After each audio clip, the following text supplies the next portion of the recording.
नमस्कार दोस्तों, मीडिया में आपका स्वागत है। आज हम आए हैं हाउस टैक्स ऑफिस। हमने ये देखा है कि ये गवर्नमेंट के सारे डिपार्टमेंट इतने ही डिले, इतने ही हर काम। मैं तो अभी हमने एक छोटा सा किसी हमारी प्रॉपर्टी की पेमेंट करा दी कि उसका सारा एनओसी लेनी थी, तो 15 दिन इन्होंने एनओसी पे लगा दिए। आज की डेट में भी एनओसी नहीं मिली है और पैसे भी जमा करवा दिए, सब काम कर दिया। मतलब कोई काम करके राजी नहीं है ऑफिसर। एक के पास दूसरे फाइल जाएगी, दूसरे पे जाएगी, तीसरे पे जाएगी। तो मतलब देखा, उसके बाद ऑफिसर जिसके पास लास्ट जा रही है उसके पास छुट्टी है जी, आज छुट्टी पे है। अगस्त के महीने में एक तो वैसे ही इतनी सारी छुट्टियां मिल रही हैं। फ्राइडे बुधवार की एक मैडम के पास बुधवार का पे फाइल गई हुई है सिर्फ एनओसी के लिए। पेमेंट सारी हो गई, सारे ड्यूज़ क्लियर हो गए, सारी चीज़ें लग गई। ऑफिसर्स ने जाके सारी फाइल कंप्लीट करके एनओसी के लिए फ़ाइल दे दी। बुधवार से वीरवार उसके पास कुछ नहीं हुआ, शुक्रवार उसके पास कुछ नहीं हुआ, शनिवार की छुट्टी आ गई, इतवार की छुट्टी आ गई, सोमवार की छुट्टी आ गई।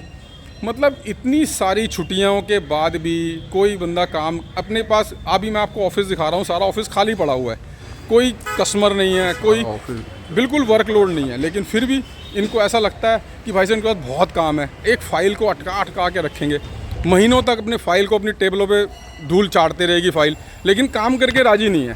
और ये बस सारे यही डिपार्टमेंट नहीं, सरकारी सभी डिपार्टमेंट का यही हाल है। सारे बैंक देख लो आप, सारे डीडीए देख लो, आपका एमसीडी देख लो, उसके बाद जितने भी सरकारी ऑफिसर्स हैं सारे के सारे ऐसे चल रहे हैं जैसे जवाई बन गए हैं वो गवर्नमेंट के। तो हम सिर्फ यही चाहते हैं कि भाई ये इन पे शिकंजा कसा जाए बहुत ज़्यादा, क्योंकि कोई बंदा ऑफिसर्स, कोई भी अपने ऑफिसर्स को कोई कुछ कह ही नहीं सकता। वो कहता है आज छुट्टी करके चला जाता है, वो कहता कोई बात नहीं भाई आ जाइयो, हाजिरी लगाने के लिए आ जाते हैं, छुट्टी कर लेते हैं।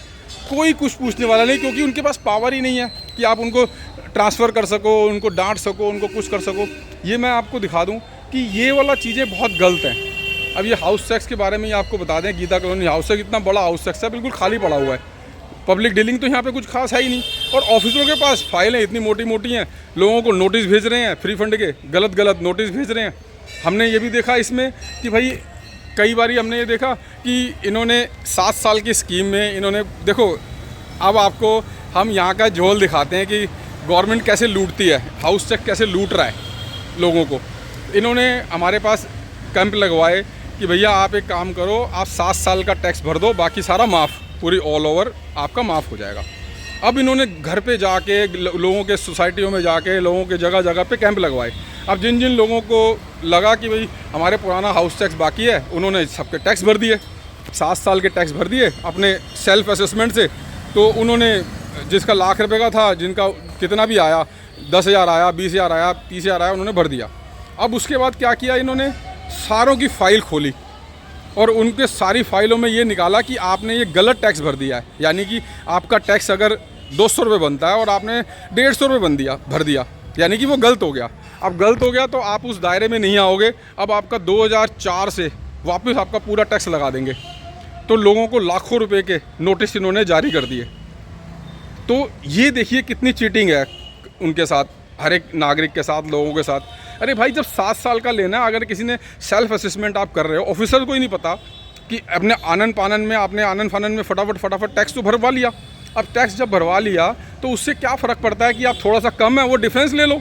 नहीं जी नहीं, वो स्कीम के आधार पे उस टाइम तक की स्कीम थी, आपने टैक्स गलत भरा है, अब ये सारा का सारा ख़त्म हो गया। अब आपका 2004 से वापस लाखों रुपए का बिल बना दिया, उसमें से ये वाला टैक्स। मतलब लोगों को ठगा जा रहा है और ये ऑफिसर ही ठग रहे हैं सारी चीज़ें।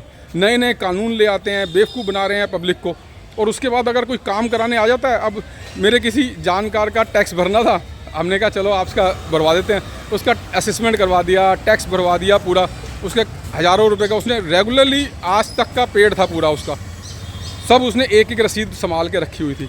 लेकिन उसने फिर भी ये डिफरेंस निकाला, उसको डिफरेंस भी दे दिया गया। लेकिन अब जाके पता लग रहा है कि भाई फ़ाइल एनओसी के लिए फ़ाइल गई हुई है, ये आगे फ़ाइल टेबल पे, आगे फ़ाइल टेबल पे, आगे फ़ाइल टेबल पे। मतलब इनसे ऑनलाइन एनओसी नहीं दी जा रही। मतलब परेशान करने का, अगर ये कोई रेफरेंस लगा के इतना परेशान किया जा सकता है तो आम पब्लिक का तो आप यकीन मानिए कि क्या हाल होता होगा। मतलब गवर्नमेंट ऑफिसर से, गवर्नमेंट डिपार्टमेंट से तो भगवान ही बचाए। कई बार ऐसा भी लोगों को लगता होगा। तो ये तो हमारा खुद अपनी आप बीती है कि हमने बड़े ऑफिसर्स को भी बोला, उन्होंने भी काम मतलब काम करके कोई राज़ी नहीं है। सिर्फ आपका काम थोड़ी ना, हमारे पास तो बहुत सारे काम है। अबे भाई जो सामने है उसका काम तो कर दो पहले, एक का काम क्लियर ही नहीं करते हैं। धीरे धीरे धीरे धीरे पूरी की पूरी फाइलें बनी पड़ी हैं, फाइलों का ढेर लगा रखा है इन्होंने अपने पास।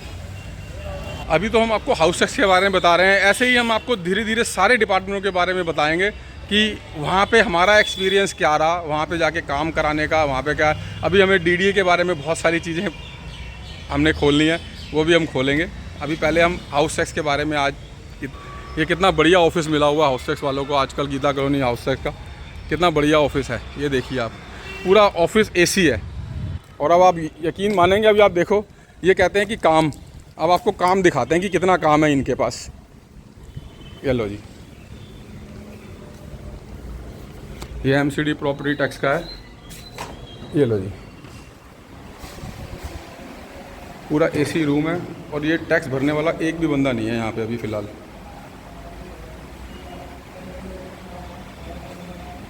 ये आप देख सकते हैं।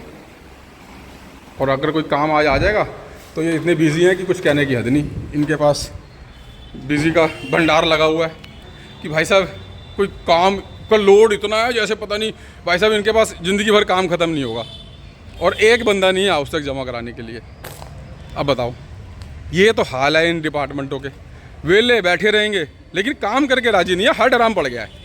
और इन हर डराम को मैं अभी डीसी सर को भी ये रिक्वेस्ट करता हूँ, अंशुल जी को, कि भाई ये थोड़ा सा इनको टाइट करो, थोड़ा सा इनको टाइट करो।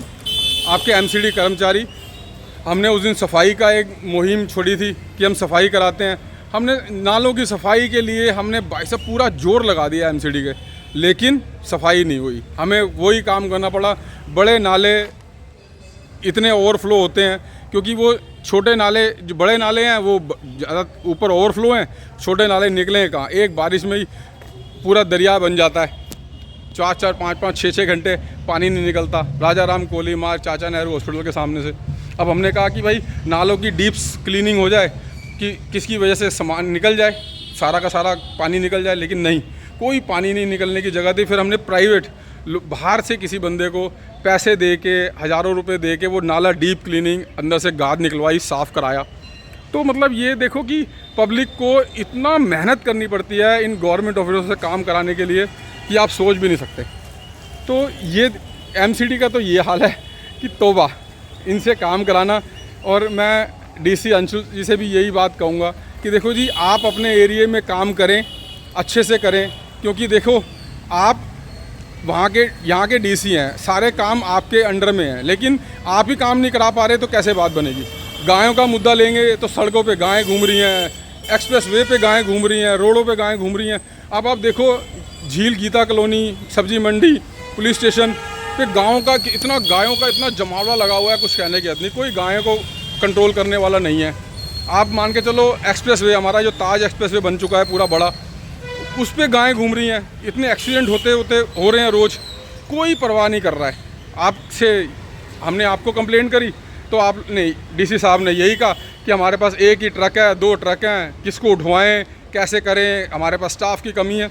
अरे ये दुखड़े जो रोने हैं ये बाद में रो लेना, आप अभी रोने की क्या ज़रूरत है। आप काम करो ना। इतना बड़ा एरिया के इतने बड़े ऑफिसर आप बन जाते हैं, आपको काम नहीं करवा सकते आप छोटे अधिकारियों से, तो क्या होगा। हम सिर्फ यही चाहते हैं कि आप छोटे अधिकारियों से काम कराना सीख जाएं।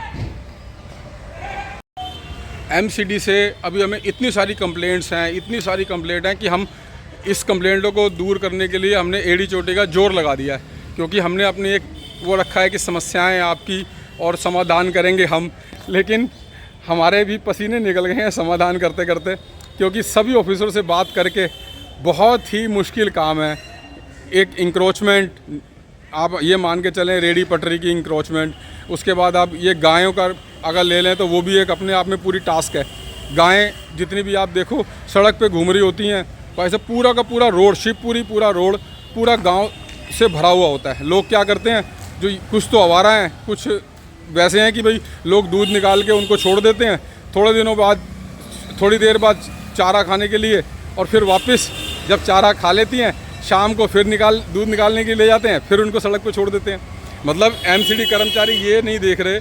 और एमसीडी की मिली भगत से ही ये काम होते हैं। बगैर आप मिली भगत से काम ऐसा नहीं होगा कि कोई बगैर मिली भगत के काम हो रहा है। अब एमसीडी सारे कर्मचारी जो है ना वहीं से फ़ोन कर देते हैं कि भाई आपकी आज ड्राइव चल रही है यहाँ पे, तो आप इसको ठीक करें। वहाँ से वो ड्राइव चलते ही वो वहाँ से गायें सब अंदर कर लेते हैं, भेजते ही नहीं है। देखो कितना बड़ा वो चल रहा है। थोड़े से लोगों की करप्शन की वजह से ये पूरा डिपार्टमेंट बदनाम हो रहा है। ये हमने देख लिया कि कुछ लोग हैं जो करप्ट हैं, जो कि पहले से ही इनसे पैसे लेते हैं, इन्फॉर्मेशन दे देते हैं, जिससे कि वजह से वो पूरा वो काम गवर्नमेंट कर नहीं पाती जो कि इनको करना चाहिए, जो पब्लिक के बिल्कुल भी हित में नहीं है। अब आप देखिए गाँव की हो गई, कुत्तों की समस्या हो गई। हमने कुत्तों की कितनी बार कंप्लेंट करी कि स्ट्रीट डॉग हैं, बच्चों को काट रहे हैं, महिलाओं को काट रहे हैं, बुजुर्गों को काट रहे हैं, गलियों में निकलना मुश्किल हो गया, लेकिन कोई उसके लिए भी कोई कार्रवाई नहीं होती। तो बहुत सारे काम हैं। सफाई का काम हो गया, सफाई में भी बिल्कुल निकम्मे हुए पड़े हैं। कहीं कहीं जगह पे बहुत अच्छे काम करे भी हैं, हम उसकी भी इनकी सराहना करते हैं। इनके वीडियो डालते हैं, इनकी ब्लॉग अच्छे से वीडियो बना के डालते हैं कि यहाँ पे कंप्रेस मशीन लग गई है एमसीडी की तरफ से, यहाँ से कूड़ेदान बंद हो गया, यहाँ पे कूड़ा उठा रहे हैं। हम लोग हर चीज़ में इनका सहयोग करते हैं, लेकिन कहीं कहीं जगह पे हम इतना निराश होते हैं कि कुछ कहने की हद नहीं। निराशा ज़्यादा मिलती है हमें और अच्छे काम कम होने को मिलते हैं, देखने को मिलते हैं। इसीलिए हम चाहते हैं कि ये डीसी साहब से हमारा अनुरोध है, या एमसीडी के जो अधिकारी हैं, बड़े अधिकारी हैं जिनको एक पद मिला हुआ है, वो काम करा सकते हैं। अब हमने नाले की सफाई के बारे में बोले तो हम यहाँ पे एई के पास गए तो एई जी ने कहा कि जेई जी को फ़ोन किया, वो कह रहा है मेरा नाला नहीं है, उनका नाला है, ये उसका नाला है। मतलब काम करके इतना मुश्किल है इनसे काम कराना कि आप देखेंगे कि ऑफिसर भी कई बार असहाय नज़र आते हैं कि भाई वो ये कहता है कि भाई मेरा ये काम ही नहीं है, उससे ऑफिसर से बोल दो। वो कह रहा है काम कर, वो कह रहा है नहीं मेरे बस की नहीं है जी, आप किसी और से करा लो, जो करना है कर लो। इतनी तक अथॉरिटी से छोटा अधिकारी बड़े अधिकारी को बड़े रौब से बात करता है। क्यों? क्योंकि वो मालूम है कि कुछ कर नहीं सकता, ना ही वो उसका ट्रांसफ़र करा सकता है, ना ही कहीं उसको कोई डांट सकता है। तो अधिकारी करेगा क्या? कुछ नहीं। तो ये सिस्टम पूरा का पूरा सिस्टम ही हमें ऐसा लग रहा है कि झोल-झाल हुआ पड़ा है। तो इसको ठीक करने के लिए हम प्रयास तो फिर भी करेंगे, चाहे हमें कुछ भी इसके लिए करना पड़े, हम प्रयास करेंगे। हम ये अपना मुहिम जारी रखेंगे हमेशा कि भाई हम इस चीज़ को रोक सकें, पब्लिक का कुछ भी फ़ायदा हो ज़रूर करेंगे, हम पूरी कोशिश करेंगे। इसके लिए हमें बहुत सारी कठिनाइयाँ भी आ रही हैं, लेकिन हम फिर भी हमारी ये मुहिम जारी रहेगी और हम पूरा प्रयास करेंगे कि सभी डिपार्टमेंट से को सुधारने की कोशिश करें। राकेश कुमार के साथ ABS लाइव 18 और जन खबर